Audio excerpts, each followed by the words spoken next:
அனைத்து இறை தூதர்கள் மீதும் குறிப்பாக நபிகள் நாயகம் ஸல்லல்லாஹு அலைஹி வஸல்லம் அவர்கள் மீதும் அந்த எல்லா இறை தூதர்களையும் சத்திய வழியில் பின்பற்றி வாழ்ந்து கொண்டிருக்கிற நல்லடியார்கள் அத்துணை பேர் மீதும் குறிப்பாக நம் அனைவரின் மீதும் அல்லாஹுடைய அன்பும் அருளும் சாந்தியும் சமாதானமும் என்றென்றும் நீங்காமல் நிலவட்டுமாக. கனி மிகுந்த இஸ்லாமிய பெரியவர்களே, தாய்மார்களே, சகோதர சகோதரிகளே, அல்லாஹ் நம் மீது கடமையாக்கி இருக்கிற இந்த ஜும்மாவுடைய கடமையை நிறைவேற்ற வேண்டும் என்கிற நல்ல நோக்கத்தில் நாம் எல்லாம் இங்கே ஒன்று கூடியிருக்கிறோம். இந்த வார ஜும்மா உரையில நபிகள் பெருமானா ஸல்லல்லாஹு அலைஹி வஸல்லம் அவர்கள் செய்த தியாகங்கள் என்ற தலைப்பிலே சில விவரங்களை பார்க்க இருக்கிறோம். எதற்காக என்று சொன்னால், நபி ஸல்லல்லாஹு அலைஹி வஸல்லம் அவர்கள் அதுபோன்று நம்முடைய முன்னோர்கள் நல்லடியார்கள் என்னென்ன தியாகம் செய்திருக்கிறார்கள், இந்த மார்க்கம் எவ்வளவு பெரிய தியாகத்திற்கும் சிரமத்திற்கும் உழைப்பிற்கும் பிறகு நமக்கு கிடைத்திருக்கிறது என்பதனை நாம் தெரிந்து கொண்டால்தான் இந்த ஏகத்துவ கொள்கையினுடைய அருமை என்ன என்று நமக்கு புரியும். அத்தோடு நாம் என்ன செய்திருக்கிறோம் என்கிற ஒரு ஒற்றை வரி கேள்வி நம் முன்னால் நிற்கும். எவ்வளவு பெரிய தியாகத்திற்கு பிறகு, எவ்வளவு கடுமையான உழைப்பிற்கு பின்னால் இந்த சத்திய கொள்கை நம்மை அடைந்திருக்கிறது, நாம் என்ன செய்து கொண்டிருக்கிறோம், இன்றைக்கு இந்த மார்க்கத்திற்காக, இந்த ஏகத்துவ கொள்கைக்காக நாம் செய்த உழைப்பு என்ன என்கிற கேள்வி நமக்குள்ள எழும் என்கிற அடிப்படையில் மிக உயர்ந்த வரலாறாகிய இருக்கிற தியாகங்களில் எல்லாம் மிக மகத்தான தியாகமாகிய நபி ஸல்லல்லாஹு அலைஹி வஸல்லம் அவர்களுடைய தியாக வரலாற்றை இன்றைக்கு சில விவரங்களை பார்க்க இருக்கிறோம். மனிதன் உலகத்திலே பொதுவாக தியாகம் செய்ய மனம் ஒத்து வராத ஒரு விஷயம் என்னவென்று சொன்னால், கௌரவத்தை எவனும் விட்டு கொடுக்க மாட்டான். பரவாயில்ல, பாத்தீங்கன்னா வீட்டுல சாப்பிட்றதுக்கு ஒண்ணுமே இல்லைன்னா கூட வெளியே 4 பேர் மத்தியில பாக்குறது கொஞ்சம் நல்லா தெரியணும், கொஞ்சம் அடுத்தவங்க முன்னாடி மரியாதையா தெரியணும். 4 பேருக்கு மத்தியில நம்முடைய மரியாதை குறையும் என்று சொன்னால் எந்த மனிதனும் அதை ஏற்றுக்கொள்ள மாட்டான். மரியாதைக்காக மனிதன் பிறருடைய பார்வையில் கண்ணியமாக தெரிய வேண்டும் என்பதற்காக எந்த செயலையும் செய்வானே அல்லாமல், அடுத்தவங்க பார்வையில நம்ம பார்க்க அசிங்கமா தெரியும் அல்லது நம்முடைய கண்ணியத்துக்கு பாதிப்பு ஏற்படும், நம்முடைய மரியாதைக்கு இழுக்கு ஏற்படும் என்று சொன்னால் அது எவ்வளவு பெரிய நன்மையான காரியமானாலும் மனிதன் அதை செய்ய மாட்டான். இது மனித இயல்பு. பல குடும்பங்களுக்கு மத்தியில பிரச்சனை என்னன்னு அடிப்படையில் விசாரிச்சு பாத்தீங்கன்னா ஒண்ணுமே இருக்காது. எனக்கு முதல் மரியாதை கொடுக்கல, பல குடும்பங்களை கேட்கிறோம். அதாவது எனக்கு தேடி பத்திரிக்கை வைக்கல, போன்ல தான் சொன்னா, அப்ப அவன் நமக்கு ஆகாது. எவ்வளவு நாளைக்கு இப்ப ஆகாதுன்னா 50 வருஷம் ஆகாது. 50 வருஷத்துக்கு முன்னாடி கல்யாணம் நடக்கும்போது அவனுடைய அண்ணனுடைய காலத்திலிருந்து தொடரும், பரம்பரையாக தொடருவான். பத்திரிகையில என் பேரை போட முட்டுட்டான், அப்புறம் எப்படி நான் அவன் கூட ஒண்ணு சேர முடியும்? யார் கூட பிறந்த அண்ணன் கூட பிறந்த தம்பிட்டு சண்டை. எதுக்குப்பா சண்டைன்னா, இங்கனமே கோரும் அப்படின்னு போட்ட அந்த இடத்துல என் பேர் போடணுமா? ஆனா கண்டவன் பேர் எல்லாம் போட்டிருக்கான், நான் கூட பிறந்த அண்ணன் என் பேர் போடல, என் மரியாதைக்கு பிரச்சனை இல்ல, நான் எப்படி அவங்க கூட சேர்றது? இதெல்லாம் கூட பரவாயில்ல. கல்யாண பந்தியில எனக்கு ஒரு துண்டு கறி சேர்த்து விழுகலங்கிறக்காக சண்டை போட்டு பிரிஞ்சவனா இருக்கிறான். அந்த ஒரு துண்டு கறியில தான் அவனுக்கு மரியாதை நிக்குது. ஏண்டாப்பா சண்டைன்னு கேட்டா, பக்கத்துல இருந்தவன் யாரு? 3வது மனுஷன், அவனுக்கு 4 துண்டு விழுந்துச்சு, எனக்கு ஒரு துண்டு கூட விழுவல, எனக்கு ஒரு கறி துண்டு விழுவலையா, எனக்கு ஒரு துண்டு கூட விழுவல, நான் எப்படி அவங்க கூட சமாதானம் போக முடியும்? அவன் நமக்கு ஆவாது சண்டை. அப்ப சுத்தி முத்தி பல குடும்ப பிரச்சனைகளுடைய பின்னணி என்ன என்று ஆராய்ந்து பார்த்தால் மொத்தமாக மரியாதையில் குறைவு வைத்திருக்கிறார்கள். தனக்கு தர வேண்டிய மரியாதையில் பாதிப்பு ஏற்படுத்துகிறார்கள். தனக்கு சரியான கண்ணியத்தை வழங்கவில்லை என்றுதான் மனிதன் கோபிக்கிறான். பெரும்பான்மையான நட்புகளுக்கு மத்தியில் பிரச்சனை கூட இதில் தான் தொடங்குகிறது. ஆக மனிதன் இழக்க விரும்பாத ஒரு அம்சம் மரியாதை. பெருமானார் ஸல்லல்லாஹு அலைஹி வஸல்லம் அவர்கள் முதலில் இழந்ததை இந்த மரியாதை தான். நபி ஸல்லல்லாஹு அலைஹி வஸல்லம் அவர்கள் இறைவனின் தூதர் என்று ஆகுவதற்கு முன்னால் மக்களோடு கலந்து வாழ்கிற அந்த வாழ்வியல் சூழலில் நபி ஸல்லல்லாஹு அலைஹி வஸல்லம் அவர்கள் மக்காவாசிகள் மிகுந்த நம்பிக்கை வைத்திருந்தார்கள். எந்த அளவிற்கு என்று சொன்னால், அமீன் என்றும் சாதிக் என்றும் அவர்களை போற்றிக் கொண்டிருந்தார்கள். நபி ஸல்லல்லாஹு அலைஹி வஸல்லம் அவர்கள் விவரம் தெரிந்த நாளில் இருந்து ஒரு விளையாட்டிற்கு கூட போய் சொன்னது கிடையாது என்கிற நம்பிக்கையை மக்கள் மத்தியிலே பெற்றிருந்தார்கள். ரசூலுல்லாஹ் சொன்னா சரியா இருக்கும், முஹம்மது சொன்னா சரியா இருக்கும் என்று மக்கள் நம்பினார்கள். நபி ஸல்லல்லாஹு அலைஹி வஸல்லம் என்ன சொன்னாலும் சரியா இருக்கும், என்ன சொன்னாலும் நம்புவதற்கு தயாராக இருந்தார்கள். அன்றைக்கு மக்கா வாழ்க்கையில பேங்கிங் ஒண்ணு கிடையாது, பேங்கிங் சிஸ்டம் கிடையாது. நபி ஸல்லல்லாஹு அலைஹி வஸல்லம் தான் பேங்க். மக்காவில் அந்த சுத்த வட்டாரத்தில் யாருக்காவது ஏதாவது விலை உயர்ந்த பொருளை பத்திரமா வைக்கணும்னு சொன்னா நேரா நபி ஸல்லல்லாஹு அலைஹி வஸல்லம் கொடுத்து வைப்பாங்க பத்திரமா. அந்த அளவிற்கு நபி ஸல்லல்லாஹு அலைஹி வஸல்லம் அவர்கள் மீது ஒரு நம்பிக்கையும் ஒரு அன்பும் அந்த மக்களுக்கு இருந்தது. அப்படிப்பட்ட மனிதரை, அப்படி அந்த மக்களுக்கு மத்தியில நற்பெயர் பெற்றிருந்து என்ன சொன்னாலும் சரியாக இருக்கும், என்ன சொன்னாலும் செய்யலாம் என்று தங்களின் தலைவராக, அறிவிப்பு செய்யப்படாத தலைவராகத்தான் பெருமானார் ஸல்லல்லாஹு அலைஹி வஸல்லம் அவர்கள் தூதராக ஆவதற்கு முன்பே மக்கள் மத்தியில வாழ்ந்து கொண்டிருந்தார்கள். அப்படி இருந்த ரசூல் ஸல்லல்லாஹு அலைஹி வஸல்லம் அவங்க இந்த மக்கள்கிட்ட அடி வாங்க வேண்டிய நிலைமை ஏற்படும், இந்த மக்கள்கிட்ட நாம் உதவாங்கிற நிலைமை ஏற்படும், இந்த மக்களால் நாம் துரத்தப்படுவோம், இந்த மக்களால் நாம் ஊரை விட்டு ஒதுக்கி வைக்கப்படுவோம் என்று நபி ஸல்லல்லாஹு அலைஹி வஸல்லம் அவர்களே கனவுல கூட நினைச்சு பார்க்கல. ரசூலுல்லாவே எனக்கு இப்படி எல்லாம் நடக்கும், என்கிட்ட எப்படி நடந்துக்குவாங்க இந்த மக்கள் அப்படின்னு அவங்களே நினைச்சு பார்க்கல. புகாரில 2வது ஹதீஸ் நீங்க வாசிச்சீங்கன்னா தெரியும்.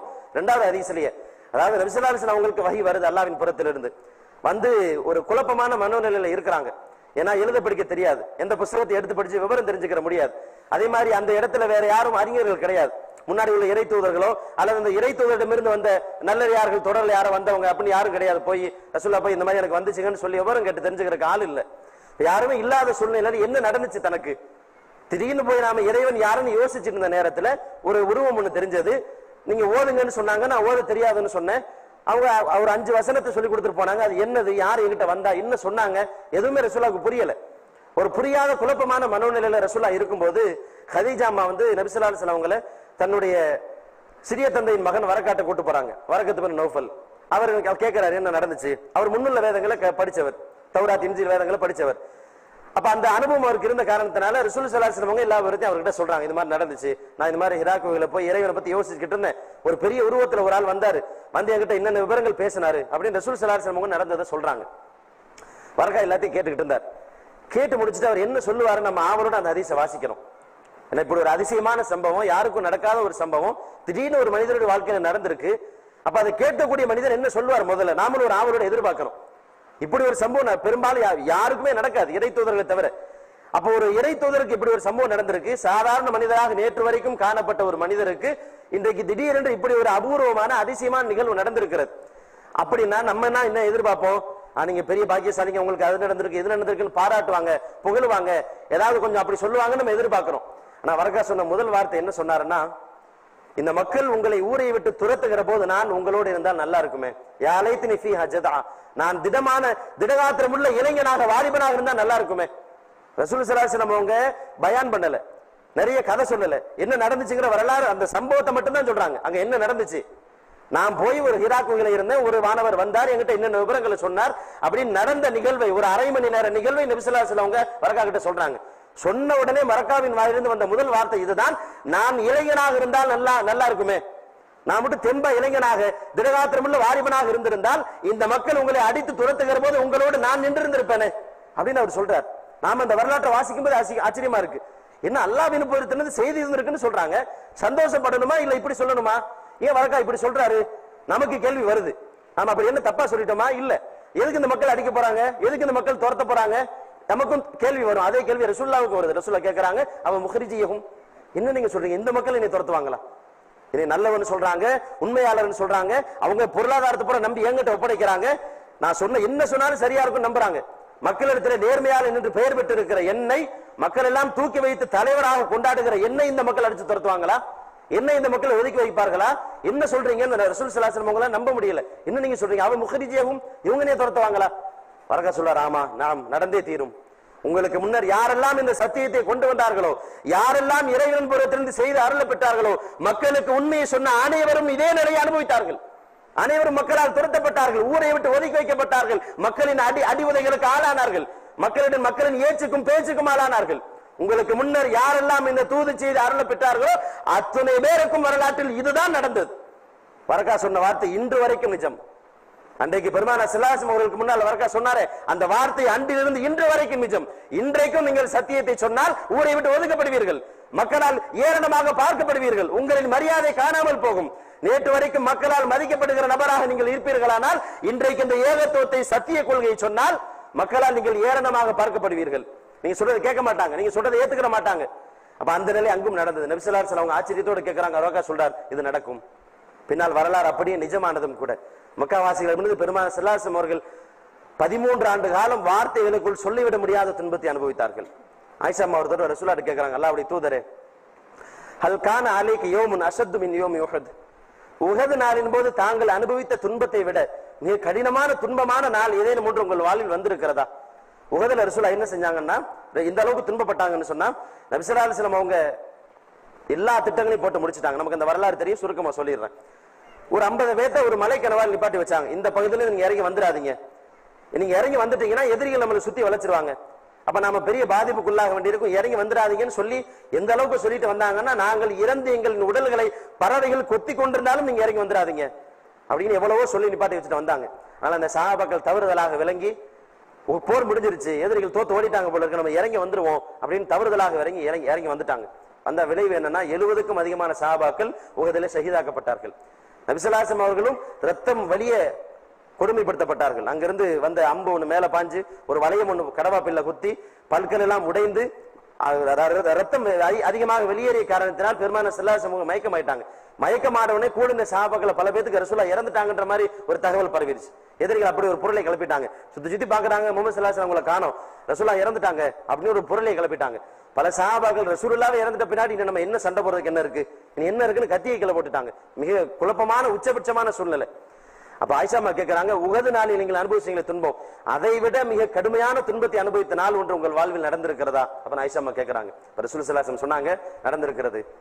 தாயிஃப் நிகழ்வின் போது நான் அனுபவித்தேனே, தாயிஃப் சம்பவத்தின் போது தாயிஃப் மக்களுக்கு நான் சத்தியத்தை சொன்ன போது அந்த மக்களிடமிருந்து நான் ஒரு துன்பத்தை அனுபவித்தேனே, அதை விட ஒரு கடினமான நாள் என் வாழ்நாளில் கிடையாது. அதுதான் உச்சபட்ச கொடுமை, அதான் உச்சபட்ச வலியும் வேதனையும் மிக்க நாள் என்று பெருமானார் ஸல்லல்லாஹு அலைஹி வஸல்லம் தாயிஃப் நிகழ்வை சொல்றாங்க. ரசூலா சொல்லும் போது அந்த ஹதீஸை வாசிக்கும் போது நமக்கு எல்லாம் கண்ணு கலங்கிரும். ஏன்னா அவ்வளவு மரியாதையோட மக்கள்லாம் அவங்க வந்தா அப்படி என்ன சொன்னாலும் சரியா இருக்கும் நம்பினாங்க. ஒரு பிரச்சனைனா ரசூலா கூப்பிட்டு தான் பஞ்சாயத்துக்கு தீர்ப்பு கேட்பாங்க. 4 பேர் இருக்க இடத்துல எல்லாருக்கும் மத்தியில எத்தனை 1000 பேர் இருந்தாலும் அத்தனை 1000 பேருக்கு மத்தியில் தலைவராக ஒரு நல்ல மனிதராக போற்றப்பட்ட பெருமானார் ஸல்லல்லாஹு அலைஹி வஸல்லம் அவர்களுக்கு இப்படி ஒரு நிகழ்வா என்று வாசிக்கிற யாருமே ஒரு நிமிடம் அதிர்ச்சியில் உறைந்து போய் விடுவார்கள். ரசூல் ஸல்லல்லாஹு அலைஹி வஸல்லம் சொல்றாங்க, மக்காவாசிகிட்ட நான் இவ்வளவு எடுத்து சொன்னேன் சத்தியத்தை, அந்த மக்கள் ஏத்துக்கிறல.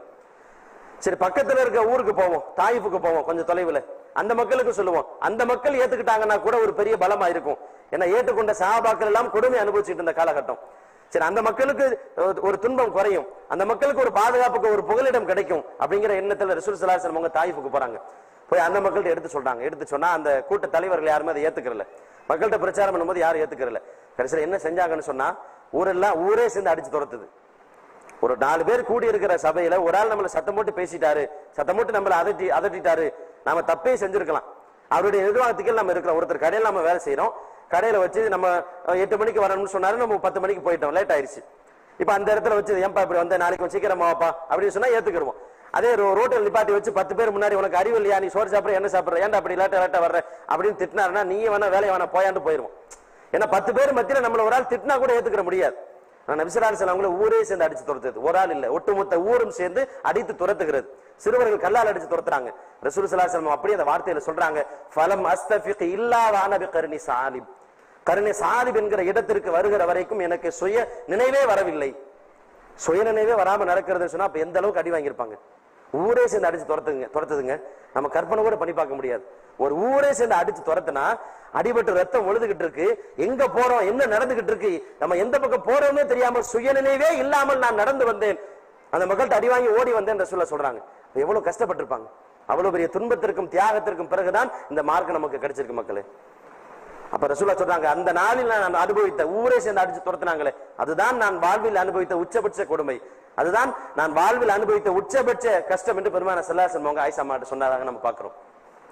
அதுக்கு பிறகு பாத்தீங்கன்னா நபி ஸல்லல்லாஹு அலைஹி வஸல்லம் தியாக வாழ்க்கையில பிறந்த ஊரை விட்டுட்டு சொந்த பந்தங்களை விட்டுட்டு அனாதையாக தன்னந்தனி மனிதராக ஹிஜ்ரத் செஞ்சு போனாங்க பாருங்க. அது 2வது மிகப்பெரிய தியாகம்.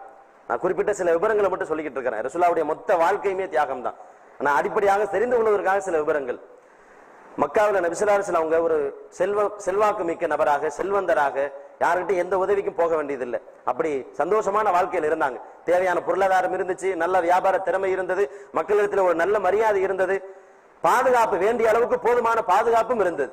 அங்கங்க பல சஹாபாக்கள் அடி வாங்கினாலும் நபி ஸல்லல்லாஹு அலைஹி வஸல்லம் அவருடைய குடும்ப பாரம்பரியம், அவருடைய குடும்ப பின்னணியின் காரணமாக பல சமயங்களில் நபி ஸல்லல்லாஹு அலைஹி வஸல்லம் அவர்கள் மீது கை வைப்பதற்கு யாருக்கும் தைரியம் வரல.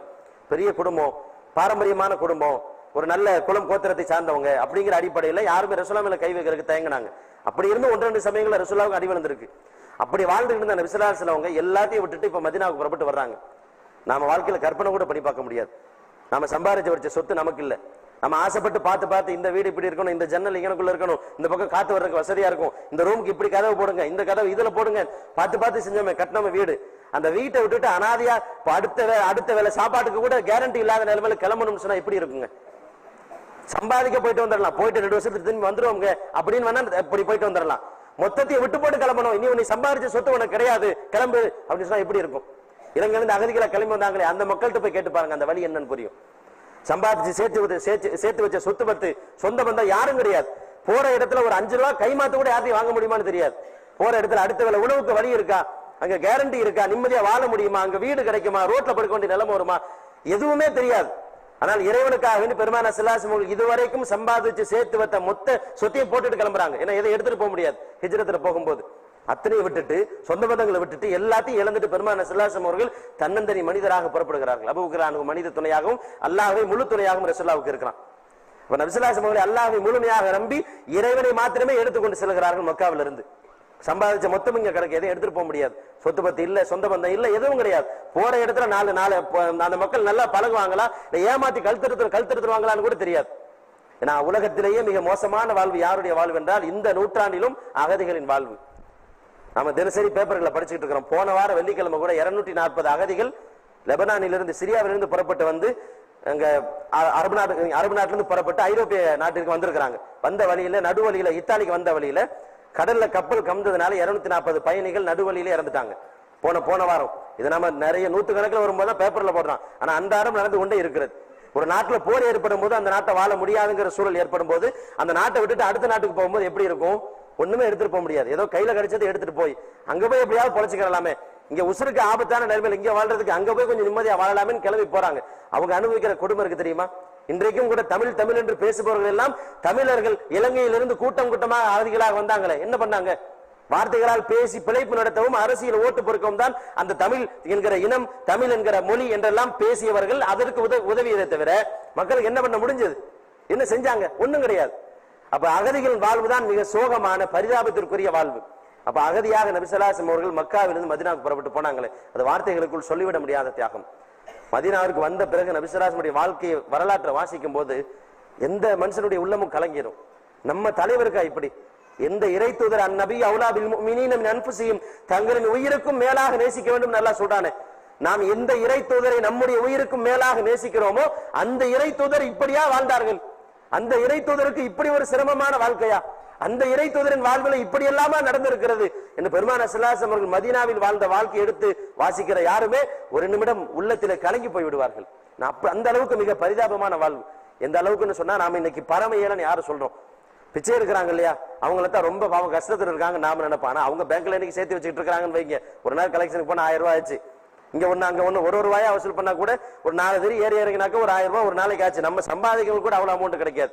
பல நாடுகளில் பிச்சைக்காரர் செத்து போனதுக்கு அப்புறம் கோடி கணக்கில் வச்சிருக்கான். எப்படா கோடி கணக்கில் பார்த்தா டெய்லி 1000 ரூபாய் வருது. 10 வருஷமா பிச்சை எடுத்திருக்காருங்க, அதனால பெரிய கோடீஸ்வரர் ஆயிட்டாரு அப்படிங்கிற மாதிரி. கோடீஸ்வரனாலும் பிச்சை எடுத்து கடைசியில காசு அனுபவிக்காம செத்து போன பிச்சைக்கார வரலாறு எல்லாம் பேப்பர்ல படிச்சிருக்கிறோம்.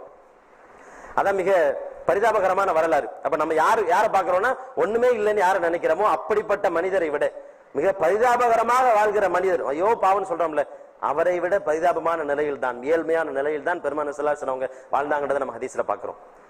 எந்த அளவிற்கு என்று சொன்னால் நபி ஸல்லல்லாஹு அலைஹி வஸல்லம் அவர்களுடைய வாழ்க்கையை பற்றி சஹாபாக்கள் அறிவிக்கக்கூடிய ஹதீஸ்களை பார்க்கிறோம். ஆயிஷா அம்மா சொல்றாங்க, ஒமா உகீதத் ஃபி அபியாத்தி ரசூலுல்லாஹி ஸல்லல்லாஹு அலைஹி வஸல்லம் நாருன். தொடர்ந்து 3 மாத காலமாக பெருமானா ஸல்லல்லாஹு அலைஹி வஸல்லம் அவர்களுடைய வீடுகளில் அடுப்புகள் மூட்டப்பட்டதே கிடையாது. அடுப்பே மூட்டினதுல சமைச்சதே கிடையாது. 3 மாதங்கள் தொடர்ச்சியாக வீட்டுல சமைச்சதே கிடையாது என்று சொல்றாங்க. அந்த சாபி அறிவிக்கிறாங்க ரசூலுல்லாஹி வாழ்க்கையை பத்தி. பெருமானா ஸல்லல்லாஹு அலைஹி வஸல்லம் வீடுகளிலே 3 மாதங்கள், வெறும் வாழ்க்கையில 3 மாசம் கிடையாது, பெரும்பாலான நேரங்கள் இப்படித்தான் இருந்திருக்கிறது. தொடர்ந்து 3 மாதங்கள் நபி ஸல்லல்லாஹு அலைஹி வஸல்லம் வீடுகளில் அடுப்பு மூட்டப்பட்டதில்லை. இப்ப அந்த ஆயிஷா அம்மா இந்த ஹதீஸ் அறிவிக்கிறாங்க. அதை கேட்கிற உருவா கேட்கிறார், யா காலா, சின்னம்மா அவர்களே, மக்கான யுஈஷுக்கும், எப்படி நீங்க வாழ்க்கை நடத்துனீங்க? நீங்க பாட்டுக்கு 3 மாசம் அடுப்பே மூட்டலைன்னா என்ன சாப்பிட்டு இருப்பீங்க? வீட்டுல சமைக்கிறதுக்கு நெருப்பு மூட்டலைன்னா என்ன இருக்கும்? வீட்டுல தண்ணி மட்டும் தான் இருக்கும். எதை சாப்பிட்டு நீங்க உயிர் வாழ்ந்தீங்க? எப்படி நாளை கடத்துனீங்க? இன்றைக்கு சாப்பிட்டுட்டு ஸ்நாக்ஸுக்கு பத்தல, பொரியல் நல்லா இல்ல, அது சரியில்லை, அல்லாஹ் எனக்கு இதைத்தான் கொடுத்துருக்கான் அதை கொடுக்கலன்னு வருத்தப்படுறமே. ரசூலுல்லாஹி வாழ்க்கையை கொஞ்சம் யோசனை பண்ணி பாருங்க. அல்லாஹ் எனக்கு இன்னைக்கு சாதாரண சாப்பாடு தான் கொடுத்துருக்கான், அவனுக்கு பிரியாணி கொடுத்துருக்கானே அப்படின்னு அவனை பாக்குறோமே. ரசூலுல்லாஹி வாழ்க்கையை பாருங்க. சாப்பிடறதுக்கு ஒண்ணுமே கிடையாது. 3 மாசம் 3 மாசம் ஒரு தடவை 3 மாசம் இல்ல, வாழ்க்கையில பெரும்பாலான நாள் இப்படித்தான் இருந்துச்சு. அப்ப அந்த அறிவிப்பாளர் கேட்கிறார், யா காலா, சின்னம்மா அவர்களே, மக்கான யுஈஷுக்கும், எப்படி நீங்க வாழ்க்கை நடத்துனீங்க? அப்ப அம்மா சொல்றாங்க, அல் அஸ்வதான், 2 பொருட்கள், அத்தம்ரு வல்மா, பேரிச்சம்பளமும் தண்ணீர் தான் எங்களுக்கு இருந்துச்சு. பேரிச்சம்பளத்தையும் தண்ணீரையும் குடித்துத்தான் நாங்கள் வாழ்க்கை நடத்தினோம். 3 மாச காலமா பேரிச்சம்பளத்தை சாப்பிட்டுட்டு தண்ணியை குடிச்சுக்கணும், அதான் எங்களுக்கு சாப்பாடு. பேரிச்சம்பளம் மூட்டையா கிடையாதுங்க, ஒரு நாளைக்கு 1 2. இன்னைக்கு நாம பொழுதுபோக்கு ஸ்நாக்ஸுக்கு சாப்பிடுறோமே, ஸ்நாக்ஸுக்கு கூட பத்தாதுங்க நமக்கு. நம்ம சாப்பிட்டு முடிச்சிட்டு சாயங்கால நேரம் பொழுது முகாம் இருக்குன்னு குறிக்கிறதுக்கு ஸ்நாக்ஸுக்கு பயன்படுத்துறோமே, அதுக்கு கூட 2 பேரிச்சம்பழம் பத்தாது. நம்ம நிலைமை இன்னைக்கு சாயங்காலம் ஒரு வடை, காலையில ஒரு சமோசா, காலையில ஒரு டீ, சாயங்காலம் ஒரு டீ, மத்தியானம் ஒரு ஜூஸ்ன்னு சாப்பிட்டுக்கிட்டு இருக்கிறோமே. அல்லாஹ் நமக்கு கோடீஸ்வர வாழ்க்கையை கொடுத்திருக்கிறான். நபி ஸல்லல்லாஹு அலைஹி வாழ்க்கையை ஒப்பிட்டு பார்க்கிற போது சொர்க்க வாழ்க்கையை பூமியில் அல்லாஹ் நமக்கு தந்திருக்கிறான் என்று சொல்ல வேண்டும். ரசூலுல்லாஹ் இந்த அளவுக்கு இருந்தாங்கன்னா ஒரு நாளைக்கு 1-2 பேரிச்சம்பழம் தான். தொடர்ச்சியாக 3 மாத காலம் நாங்கள் இப்படித்தான் இருந்தோம். ஒரு பேரிச்சம்பழத்தை சாப்பிட்டுக்குவோம், தண்ணி இருக்கும், தண்ணியை குடிச்சுக்கிறோம், அதான் எங்களுக்கு சாப்பாடு, வேற எந்த சாப்பாடும் கிடையாதுன்னு ஆயிஷா அம்மா சொல்றாங்க. ஸஹல் இப்னு ஸஅத் அவங்கள்ட்ட ஒரு தடவை கேட்கப்படுது, நபி ஸல்லல்லாஹு அலைஹி அவங்க சலித்த மாவினால் தயாரிக்கப்பட்ட கோதுமை ரொட்டியை சாப்பிட்டு இருக்கிறாங்களா? சலிச்ச மாவுனா பியூரா தயாரிச்சு, இன்னைக்கு எல்லாம் மிஷின் வந்துருச்சு, மிஷினை கொடுத்தா அது முழுசா அரைச்சு வேஸ்ட்லாம் தனியாகவும் சுத்தமா மாவு மட்டும் தனியாகவும் பியூரா கொடுத்துரு, தொட்டு பார்த்தா நைஸா இருக்கும், அதான் சலிச்ச மாவு. அந்த காலத்துல என்ன செய்வாங்கன்னா திருகில போட்டு அரைக்கிறது தான். அதை எடுத்து சல்லடையில போட்டு சலிப்பாங்க. அதுல அறப்படாததெல்லாம் சல்லடையில நின்றும், அறப்பட்டது கொஞ்சம் ஓரளவுக்கு, அறப்பட்டதுமே இன்னைக்கு நரம் தான் இருக்கும். அந்த காலத்துல அந்த அளவுக்கு டெக்னாலஜி கிடையாது.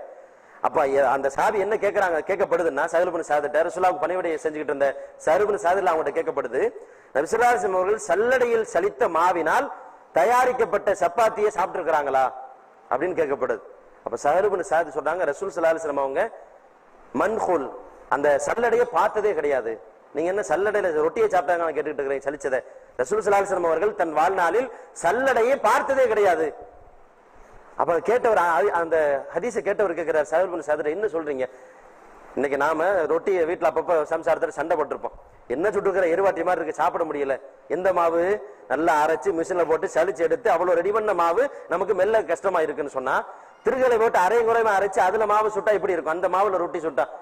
அப்ப அந்த ஸஹல் இப்னு ஸஅத் சொல்றாங்க, நாங்க திருகலை போட்டு அரைப்போம், அப்படி ஊதுவோம், போறது போவோம், நிக்கிறது நிக்கும், அதை போட்டு அப்படியே சப்பாத்தி சுட்டு ரசூலுல்லாஹ்ட்ட கொடுப்போம். நபி ஸல்லல்லாஹு அலைஹி வஸல்லம் அதை தான் சாப்பிட்டு வாழ்க்கை நடத்தினாங்க. இன்னைக்கு நமக்கு ஓசியா கொடுத்தா கூட அந்த சாப்பாடு வேணான்னு இருக்கும்.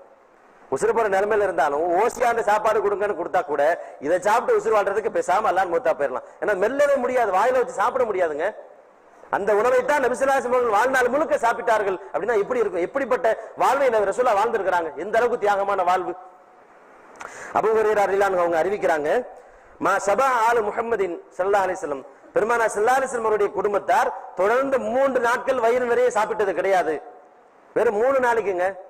நமக்கு என்னைக்காவது ஒரு நாள் சாப்பாடு இல்லைனாலே பெரிய கஷ்டம். நம்ம பட்னியா இருக்கிறது பெரும்பாலும் ரமலான் மாசம் மட்டும்தான், அந்த மாசம் மட்டும்தான். மீதி நேரம் கொஞ்சம் முன்ன பின்ன சாப்பிடுவோமே தவிர எப்படி அல்லாஹ் நமக்கு சாப்பாட்டை கொடுத்தா, ரிஸ்க்ல அல்லாஹ் நமக்கு எந்த குறையும் வைக்கல.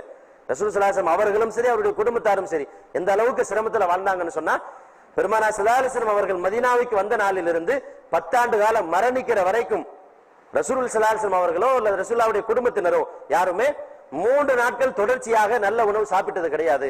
நல்ல உணவு இப்ப நான் சொன்னேன்ல, அந்த சலிக்காத மாவுல தயாரிக்கப்பட்ட அந்த ரொட்டி, வாயில வைக்க முடியாத சப்பாத்தி, அந்த சப்பாத்தியை தான் 3 நாள் கிடைச்சது இல்லைன்னு அந்த சாபி சொல்றாங்க, அபூ ஹுரைரா ரலியல்லாஹு அன்ஹு. இப்ப எந்த அளவிற்கு தியாகமான வாழ்வு. இன்றைக்கு ஒவ்வொரு நேரமும் நமக்கு சிரமம் ஏற்படுகிற போதெல்லாம் அல்லாஹ் எனக்கு இப்படி ஒரு கஷ்டத்தை கொடுத்துறானே, அவன் நல்லா இருக்கானே இவன் நல்லா இருக்கானே நம்ம சொல்லும் போதெல்லாம் ரசூலுல்லாஹ் நினைச்சு பார்க்கணும், எந்த அளவுக்கு சிரமப்பட்டு இந்த மார்க்கத்தை ரசூலுல்லாஹ் நம்ம கொண்டு சேர்த்திருக்கிறாங்க. சரியா சாப்பிட்டது இல்ல, நல்ல வீட்டுல வாழல, போதுமான அளவுக்கு ஆடைகள் கிடையாது, மிக மிக மிக சிரமமான வாழ்க்கையில் தான் பெருமானார் ஸல்லல்லாஹு அலைஹி வஸல்லம் கழித்து வந்தார்கள். ஆயிஷா அம்மா அறிவிக்கிறாங்க, ஹஜ் பெருநாள் அன்னைக்கு நாங்க குர்பானி கொடுப்போம் இல்லையா, அந்த ஆட்டினுடைய கால் குழம்பு அதை எடுத்து பத்திரப்படுத்தி வைப்போம். பத்திரப்படுத்தி வச்சு 15 நாளைக்கு பிறகு ரசூல் ஸல்லல்லாஹு அலைஹி வஸல்லம் அவங்களுக்கு சாப்பிட கொடுப்போம் அப்படின்னு ஆயிஷா அம்மா சொல்றாங்க.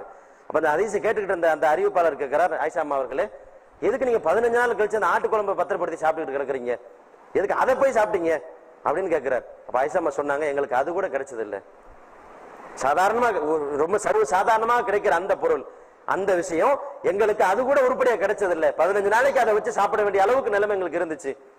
இதை விட ரொம்ப வருத்தமான கண்களில் கண்ணீரை வரவழைக்கின்ற ஒரு வரலாறு என்னன்னா, உலகத்திலேயே ஒரு நாட்டின் தலைவருக்கு அந்த தலைவரிடம் வேலை செய்து கொண்டிருந்த பணியால் சாப்பாடு கொடுத்தார் என்கிற வரலாற்றை உலகத்தின் எந்த வரலாற்றிலும் நீங்கள் கேள்விப்பட்டிருக்க கூட முடியாது.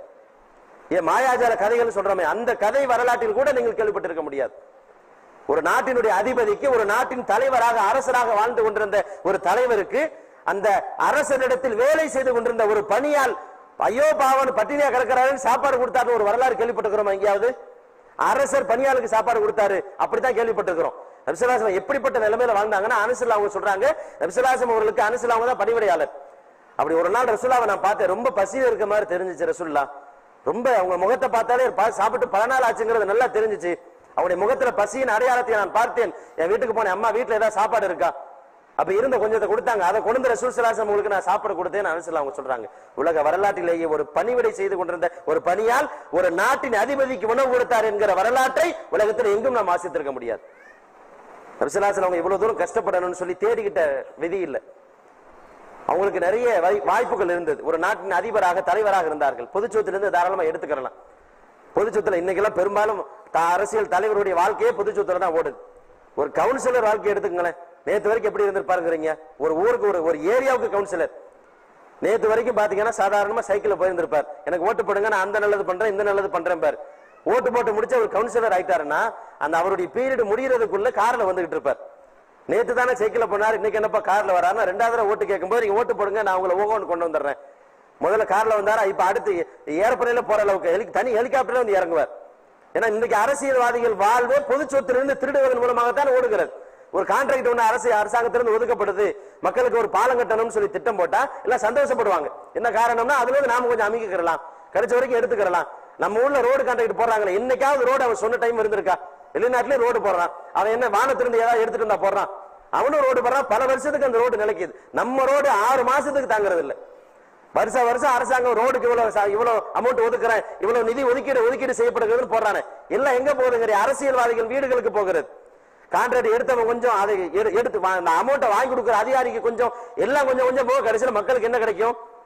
அதான் ஒரு சமீபத்தில் ஒரு ஆய்வறிக்கை ஒன்று சொல்கிறது, அரசாங்கம் 100 ரூபாயை மக்களுக்கு ஒதுக்குகிறது என்றால் ஆளுக்கு கொஞ்சமா எடுத்தது போக மக்களின் கைகளுக்கு 10 ரூபாய் கூட கிடைப்பது கிடையாது. நிதியை ஒதுக்கீடு செய்யும் போதே எம்எல்ஏக்கு கொஞ்சம், எம்பிக்கு கொஞ்சம், கவுன்சிலருக்கு கொஞ்சம், அதிகாரிக்கு கொஞ்சம், எல்லாம் கொஞ்சம் அமைக்க கடைசியில் மக்களுக்கு வரும்போது என்ன கிடைக்கும்? இதுதான் மக்களின் இன்று வரைக்கும் உலகத்தின் நிதர்சனம். ஆனால் உலக வரலாற்றிலேயே பொது சொத்திலிருந்து 10 பைசா தொடாமல் வாழ்ந்த ஒரே தலைவர் ரசூல் ஸல்லல்லாஹு அலைஹி வஸல்லம். அவங்க தனக்கு மட்டும் இல்ல தன் குடும்பத்தினருக்கும் பொது சொத்தை ஹராமாக்கி வைத்தார்கள். ஜகாத்துடைய தொகையை தொடவே கூடாது. எந்த அளவுக்கு ரசூலா பேருதலா இருந்தாங்கன்னு சொன்னா, ரசூலாவுடைய பேரனார் ஹசன் ஹுசைன் அவங்க ஒரு தடவை ஒரு பேரிச்சம்பழத்தை எடுத்து வாயில போட்டாங்க. கீழே கிடக்கு தெரியல, ஏதோ பேரிச்சம்பழம் கிடக்கு, சின்ன குழந்தை, சின்ன பையனா இருக்கும் போது குழந்தை எடுத்து வாயில போட்டுட்டாங்க. ரசூலா உள்ள வாய்க்குள்ள கையை விட்டு தோண்டி வெளியே எடுத்தாங்க. மகனே, இதை நம்ம சாப்பிடக்கூடாது, இந்த பேரிச்சம்பழம் நமக்கு ஹராம், ஜகாத்துடைய பொருள் நமக்கு ஹராம், கீழே கிடக்கிறது எடுக்க கூடாதுமா அப்படின்னு அந்த குழந்தைக்கு ரசூலா சொல்லி கொடுக்கறாங்க. இப்படி உத்தம வாழ்ந்த ஒரு தலைவரை உலகத்தில் நாம் எங்கும் கற்பனை கதைகளோடு வாசித்திருக்க முடியாது. பொது சொத்துன்னு எடுத்திருக்கலாம், ஆனா ரசூலா தனக்கு வேணாம்னு ஒதுக்கி வச்சுட்டாங்க. சரி, இல்லாட்டா கூட உழைச்சு சம்பாதிக்கிற 1000 வழி இருந்துச்சு. என்ன வழின்னா, வியாபார திறமை ரசூலாக்கு நிறைய இருந்தது.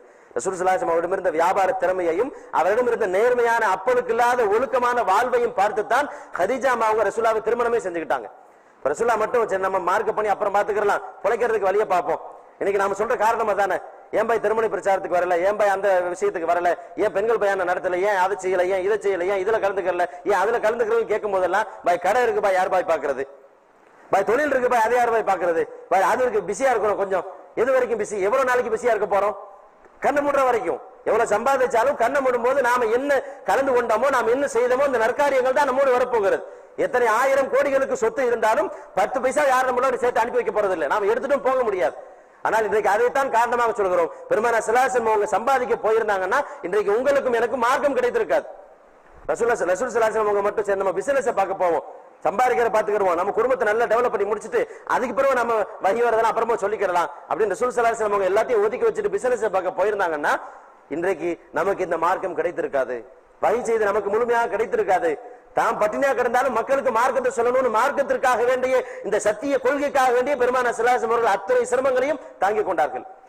உலக வரலாற்றிலேயே தலைமைச் செயலகம் பாத்தீங்கன்னா மக்கள் காசுல கட்டப்பட்ட தலைமைச் செயலகம் தான் உலகம் பூரா. தன் சொந்த காசில் தலைமைச் செயலகத்தை கட்டிய ஒரே தலைவர் ரசூல் ஸல்லல்லாஹு அலைஹி வஸல்லம் அவங்க தான். நபி ஸல்லல்லாஹு அலைஹி வஸல்லம் அவங்க மக்காவிலிருந்து கிளம்பி வரும்போது கொஞ்சம் தங்க நாணயங்களை எடுத்துக்கிட்டு வந்தாங்க. கையில தான் கொண்டு வர முடியும். அதை எடுத்துக்கிட்டு வந்து அங்க ஒரு எத்தீமுடைய 2 அனாதை சிறுவர்களுக்கு சொந்தமான ஒரு இடம், அதை விலை பேசுறாங்க. அந்த அனாதை சிறுவர்கள் வந்து நாங்க இலவசமாவே தர்றோம், நாங்க அல்லாஹ்வுக்கு அன்பளிப்பா தர்றோம்ட்டாங்க. ரசூலா சொல்லிட்டாங்க, இல்ல வேணா, நான் விலை கொடுத்தே வாங்கிக்கிறேன்னு சொல்லி விலை கொடுத்து அந்த இடத்தை வாங்குறாங்க. விலைக்கு வாங்கி அதான் மஸ்ஜித் நபவி. இன்றைக்கும் நபி ஸல்லல்லாஹு அலைஹி வஸல்லம் அவருடைய இல்லத்தில் தான் எல்லோரும் தொழுது கொண்டிருக்கிறோம். ரசூல் ஸல்லல்லாஹு அலைஹி வஸல்லம் அவங்க காசு கொடுத்து வாங்கி அந்த மஸ்ஜித் நபவியை கட்டினாங்க. கட்டி அந்த வீட்டினுடைய ஒரு ஓரத்தில் தான் ரசூலுல்லாஹ்வுடைய வீடு. நபி ஸல்லல்லாஹு அலைஹி வஸல்லம் அவங்க அந்த பள்ளிவாசலை கட்டி அந்த பள்ளிவாசல் தான் அனைத்துமாக இருந்தது. மக்கள் தொழுகிற இடம் அதான், மக்களுடைய பிரச்சனைகள் தீர்க்கப்படுகிற நீதிமன்றம் அதுதான், மக்களுக்கான மார்க்க சத்திய கருத்துக்கள் நல்லது கிட்டது சொல்லப்படுற இடம் அதுதான். அனைத்துமாக தலைமை செயலகமாக செயல்பட்ட அந்த கட்டிடம் நபி ஸல்லல்லாஹு அலைஹி வஸல்லம் சொந்த பணத்தில் வாங்கப்பட்ட கட்டிடம். ரசூல் ஸல்லல்லாஹு அலைஹி வஸல்லம் அதாவது வரலாற்றுல பாத்தீங்கன்னு சொன்னா அகதிகளுக்கு அந்த மக்கள் இடம் கொடுத்தார்கள்.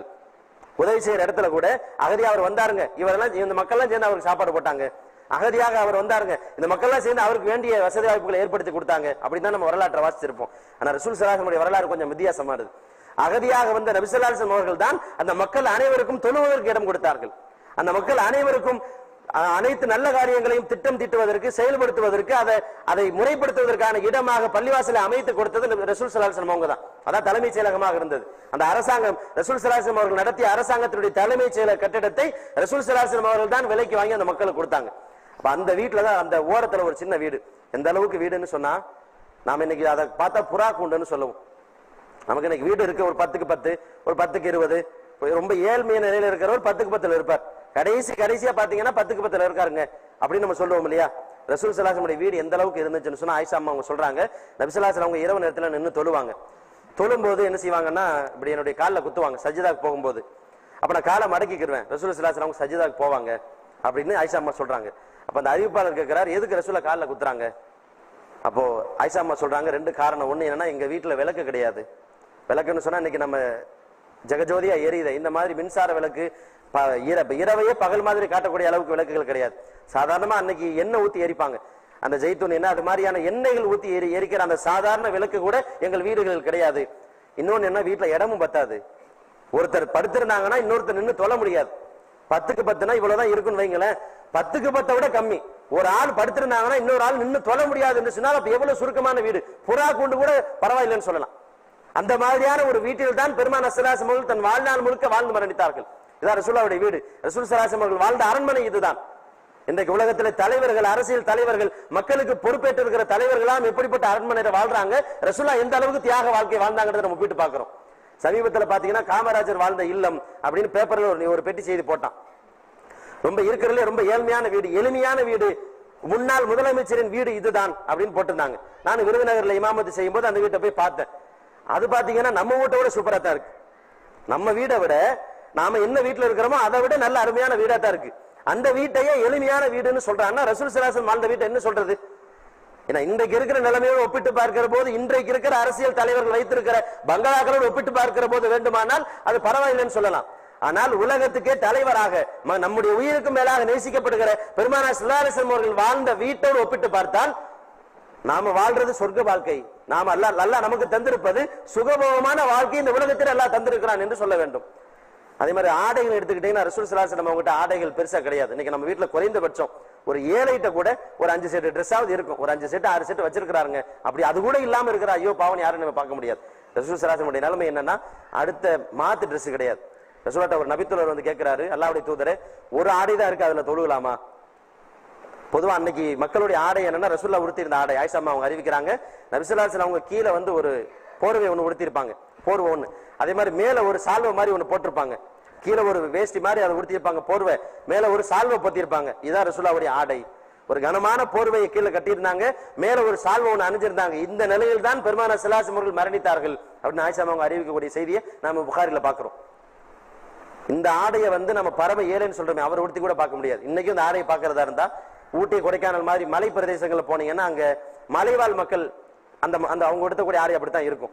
கீழே ஒரு வேஷ்டி மாதிரி ஒண்ணு உடுத்திருப்பாங்க, மேல ஒரு சால்வை போட்டிருப்பாங்க அவங்களுடைய ஆடை. பெரும்பாலான நேரத்தில் ரசூலுல்லாஹ்வுடைய ஆடை என்னன்னா ஒரே ஒரு போர்வை, அந்த ஒரு போர்வை எடுத்து கீழே சுத்தி கட்டி அந்த ஒரு பகுதியை பின்னாடி ஒரு பக்கம் பின்னாடி முடிச்சு போட்டிருப்பாங்க. எப்படி கட்டாங்க நம்ம சொல்லக்கூட முடியாது.